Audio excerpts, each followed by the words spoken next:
Guys welcome back to my YouTube channel AH Vlogs and Travels। কি খবৰ আপোনালোকৰ? আশা কৰোঁ সকলো ভালে আছে আৰু যাৰ যাৰ বেয়া চলি আছে ভগৱানৰ ওচৰত প্ৰাৰ্থনা কৰিছোঁ যাতে সোনকালে সকলোৰে ভাল হওক। যেহেতু আজি আমি সকলোৱে জানো আজি 5 জুন বিশ্ব পৰিৱেশ দিৱস, যাক ইংলিছত কোৱা হয় ৱৰ্ল্ড এনভাইৰনমেণ্ট ডে আৰু চমুকৈ তাক কোৱা হয় WED। এতিয়া যেহেতু আজি 5 জুন বিশ্ব পৰিৱেশ দিৱস, আমি সকলোৱে গছপুলি ৰোপণ কৰিব লাগে। খালি এই 5 জুন বুলিয়ে নহয়, 5 জুন বুলিয়ে যে আমি গছপুলি ৰোপণ কৰিম তেনেকুৱা কথা নহয়। আমি পাৰিলে নহয়, সঁচাকৈ আমি সদায় গছ ৰোপণ কৰিব লাগে। কিয়নো যিহেতু আমি প্ৰত্যেকদিনাই বিভিন্ন ধৰণৰ গছ গছনি কাটি পৃথিৱীখন মানে একদম নাইকিয়া কৰি পেলাইছোঁ, সেউজীয়া যিটো ভাৰসাম্য সেইটো হেৰুৱাই পেলাইছোঁ। ঠিক সেইদৰে আপুনি যদি আজি 4জোপা গছ কাটিছে, ইয়াৰ আগতে আপুনি 10জোপা গছ ৰুই লওক। আমি প্ৰত্যেকে যদি এনেকৈ আমি গছ ৰোপণ কৰোঁ, তাৰপিছত যদি গছ কাটোঁ, পৰিৱেশৰ ভাৰসাম্য কিয় হেৰাই যাব কওকচোন? গতিকে আমি সেইবোৰ নীতি নিয়ম যিহেতু মানি নচলোঁ, যাৰ কাৰণে আমাৰ সমাজত এনেকুৱা মানে বিভিন্ন ধৰণৰ প্ৰব্লেম আহিছে। আজি গৰমৰ মাত্ৰা ইমান বাঢ়ি গৈছে কিয়? এইবোৰ কাৰণত আমি গছ গছনি ৰোপণ কৰা নাই। বিভিন্ন প্ৰকাৰে পৃথিৱীখন আমাৰ সমাজখন আমাৰ পৰিৱেশ প্ৰদূষণ কৰি আছোঁ। নিজে জানি শুনি, অজানিতেও নহয়, আমি শিক্ষা গ্ৰহণ কৰি আছোঁ। মই সকলোৰে কথা কোৱা নাই, কিছুসকলৰ কথা কৈছোঁ। আমি যিসকলে এই ভুলটো কৰি আছোঁ, আমি শিক্ষা গ্ৰহণ কৰিছোঁ হয়, সেইমতে আমি কাম কৰা নাই। আমি শিক্ষা গ্ৰহণ কৰিছোঁ কিয়? কাৰোবাক হয়তো দেখুৱাবলৈ, ভাল চাকৰি কৰিবলৈ। খালি দামী চাকৰি কৰিলেই নহ'ব, ডাঙৰ মানুহ হ'লেই নহ'ব। ডাঙৰ মানুহে ডাঙৰ কাম কৰিব লাগিব, চিন্তাধাৰা ডাঙৰ হ'ব লাগিব। কাপোৰ ব্ৰেণ্ডেড হয়নে নহয় সেইটো মই নাজানো। APJ আব্দুল কৈছিল, তুমি কাপোৰ যদি তোমাৰ পইচা আছে তুমি কাপোৰ ব্ৰেণ্ডেড কিনা, আপত্তি নাই। দামী কাপোৰ পিন্ধা, দামী বস্তু খোৱা, কিন্তু সদায় চিন্তাধাৰা ব্ৰেণ্ডেড ৰাখিব লাগে। চিন্তাধাৰা ব্ৰেণ্ডেড কৰিবলৈ হ'লে পইচাও নালাগে, লাগে এটা ভাল শিক্ষাৰ প্ৰয়োজন। যিহেতু আজি 5 জুন বিশ্ব পৰিৱেশ দিৱস, এই বিশ্ব পৰিৱেশ দিৱস কেতিয়াৰ পৰা পালন কৰা হয় আৰু কিয় পালন কৰা হয় হয়তো আমি বহুতে জানো আৰু হয়তো বহুতে নাজানো। 1972 চনৰ 5 জুনৰ পৰা এই দিৱসটো পালন কৰা হয়। এই দিৱসটো পালন কৰাৰ কাৰণটো হৈছে সচৰাচৰ ক'বলৈ গ'লে পৃথিৱীখনৰ বা আমাৰ এই সমাজখনৰ পৰিৱেশৰ যিটো ভাৰসাম্য, সেই ভাৰসাম্যটো বজাই ৰাখিবলৈ, ভাৰসাম্য জীয়াই ৰাখিবলৈ এই ৰাষ্ট্ৰসংঘৰ দ্বাৰা এই নিয়মটো মানে পালন কৰা হয় 1972 চনৰ 5 জুনৰ পৰা। এতিয়া চাওক, কথাটো হ'ল আমাৰ পৃথিৱীত বহুত জনসংখ্যা আছে, কিন্তু পৃথিৱীত কিমান আছে সেইটো ভালদৰে মই নাজানো। 2011 চনৰ লোকপিয়ল অসমৰ জনসংখ্যা কিমান জানে? 3 কোটিৰো অধিক। জানে, সকলোৱে জানে, নিশ্চয় সকলোৱে জানে, 3 কোটিৰো অধিক। চাওক, এই 3 কোটিৰো অধিক মানুহে যদি আমি যদি প্ৰত্যেক দিনাই নহয়, যদি সপ্তাহত আমি এজোপাকৈ গছপুলি ৰুওঁ, সপ্তাহত এজোপাকৈ, অৰ্থাৎ মাহটোত যদি আমি 4জোপা গছপুলি ৰুওঁ ন, তেতিয়াহ'লে পৃথিৱীখন এটা কিমান ধুনীয়া ৰূপত পৰিণত হ'ব কওকচোন।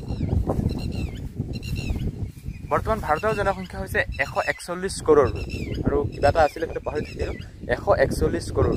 এই ভাৰতৰ 141 কৰোৰ মানুহে যদি প্ৰত্যেক দিনাই এজোপাকৈ গছপুলি ৰুওঁ বা সপ্তাহত যদি এজোপাকৈ গছপুলি ৰুওঁ, আমাৰ পৃথিৱীখন কিমান ধুনীয়া হৈ পৰিব কওকচোন। প্ৰদূষণৰ পৰা মুক্ত হৈ পৰিব। গতিকে আমি সেইবোৰ কথা কাহানিও ভাবি নাচাওঁ। ভাবোঁ 100%ৰ ভিতৰত অনলি 20 বা 30% মানুহে এই ক্ষেত্ৰত ভাল কাম কৰি আছে। যদি আমি 100% মানুহেই ভাল কাম নকৰোঁ, তেতিয়াহ'লে সেই 30% মানুহে পৃথিৱীখন জীয়াই ৰাখিব পাৰিব নেকি? কেতিয়াও নোৱাৰে। গতিকে আমি সকলোৰে চিন্তা কৰিব লাগিব। খালি নিজৰ চিন্তাটো কৰিলে নহ'ব, নিজৰ ঘৰখন, নিজৰ বাৰীখন ধুনীয়া কৰি ৰাখিলে নহ'ব, নিজৰ পৃথিৱীখন, নিজৰ সমাজখন, নিজৰ পৰিৱেশটো ধুনীয়া কৰি ৰখাৰ আমাৰ সকলোৰে দায়িত্ব আছে। গতিকে সেই দায়িত্ববোৰ আমি পালন কৰিব লাগে।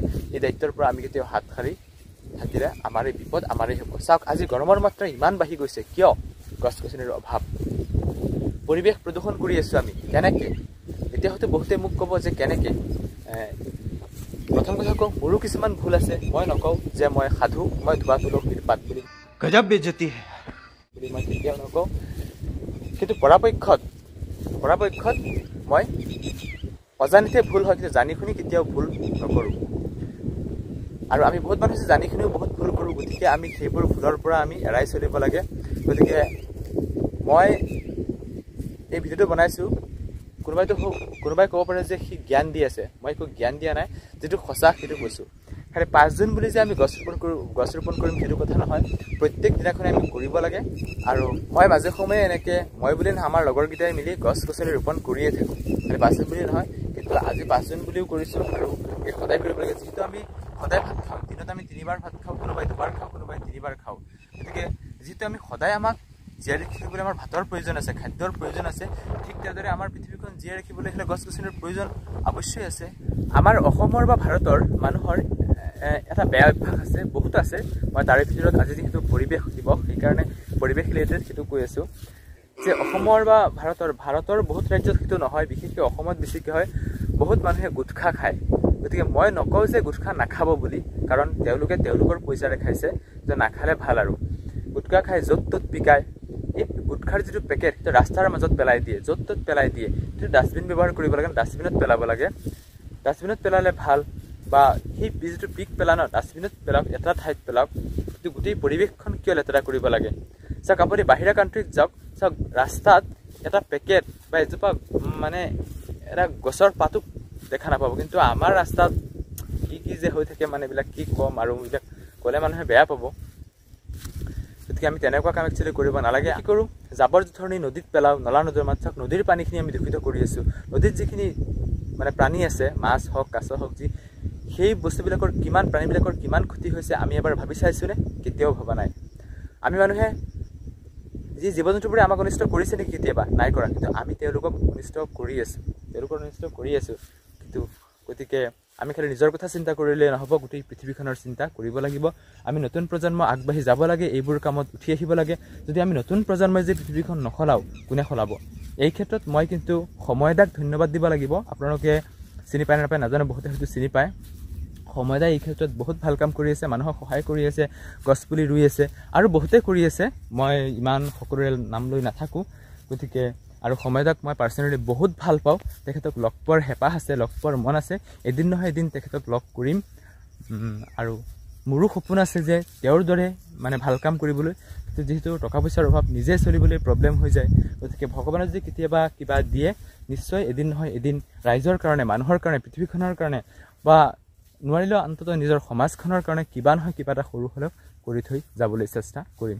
এজোপা গছ 10 পুত্ৰৰ সমান, এইটো কথা আমি সকলোৱে জানো। জানিলেই নহ'ব, সেইমতে আমি আখৰে আখৰে কথাবোৰ পালন কৰিব লাগিব বুলি মই ভাবোঁ। এতিয়া আমি সকলো আগবাঢ়ি যাব লাগে, ভাল কাম কৰিব লাগে, পৃথিৱীখন জীয়াই ৰাখিব লাগে। গতিকে তেনেকৈ মিলা প্ৰীতিৰ মাজেৰে আমি সকলোৱে চলিব লাগে। গতিকে সেইবোৰে আৰু। চাওক, আমি বহুতে কি কৰোঁ, দৈনিক বিভিন্ন বিনা কাৰণত বহুত হাজাৰ হাজাৰ টকা খৰচ কৰোঁ। কিন্তু ভাল কামত আমি 10 টকা এটা বা 100 টকা এটা খৰচ কৰিবলৈ টান পাওঁ। ধৰি লওক আপোনাৰ মাহিলী ইনকাম 20,000 ন, আপুনি মাহত এনেকৈ ভাবি লওক যে 100 টকা হ'লেও মই কিবা এটা ভাল কামত ব্যৱহাৰ কৰিম। চাব, আপুনি বছৰৰ মূৰত যেতিয়া ভাবি চাব ন, এবাৰ এনেকুৱা কাম কৰিলে নিজৰ মনটোত এটা বৰ ধুনীয়া শান্তি লাগে, যিটো শান্তি নেকি কোটি কোটি বা কৰোৰ টকাৰেও আমি কিনিব নোৱাৰোঁ। এনেকুৱা মানে এটা শান্তি। গতিকে ভাল কাম কৰিব লাগে আমি। আপোনালোকে নিশ্চয় অৰণ্য মানৱ যাদৱ পায়েঙৰ নাম শুনিছে। তেখেত অৰণ্য মানৱ ৰূপে খ্যাত। তেখেতে কি কৰা নাই কওক। এই বিষয়ে হয়তো সকলোৱে জানে, মই দুনাই কোৱাৰ প্ৰয়োজন নাই। আৰু যিসকলে নাজানে, গুগলত চাৰ্চ কৰি চাই ল'ব যে অৰণ্য মানৱ যাদৱ পায়েঙৰ বিষয়ে বুলি চাৰ্চ কৰি দিলেই আহিব। চাই ল'ব যে তেওঁৰ বিষয়ে যদি মই গোটেই দিন কৈ থাকোঁ, গোটেই মাহটো যদি বকি থাকোঁ ন, কাহানিও শেষ নহ'ব। গতিকে আপোনালোকে নিজে গুগলত চাৰ্চ কৰি চাই ল'ব যে কি কাম কৰিছে, অকণমান হ'লেও ইনস্পায়াৰ হ'ব পাৰিব। দেৰি হৈ আছে, মই মানে ভাইটি কলেজলৈ গৈছে, তাক আনিবগৈ লাগে। যিহেতু বৰষুণ পৰি আছে, ৰাতিপুৱা তাক এবাৰ থৈ আহিলোঁ, এতিয়া আনিবলৈ যাওঁ। প্ৰায় 12 বাজিবৰ হৈছে, 12 বজা নাই আৰু 11:30 মান বাজিছে। 12 বজাত তাৰ কলেজ ছুটি হ'ব। আধা ঘণ্টাত মই ধুনীয়াকৈ গৈ পাই যামগৈ।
আৰু যদিহে ভিডিঅ চাই ভাল লাগে এটা লাইক কৰিব কমেন্ট কৰিব আৰু শেয়াৰ কৰিব আপোনালোকে মোৰ বেলেগ ভিডিঅ শেয়াৰ নকৰিলেও এই ভিডিঅটো অকনমান হলে শেয়াৰ কৰি দিব এই ভিডিঅটোৰ পৰা মানুহখিনি অকনমান হলেও যাতে ইনস্পায়াৰ হয় অনুপ্ৰেৰণা পায় আপোনালোকে অনুগ্ৰহ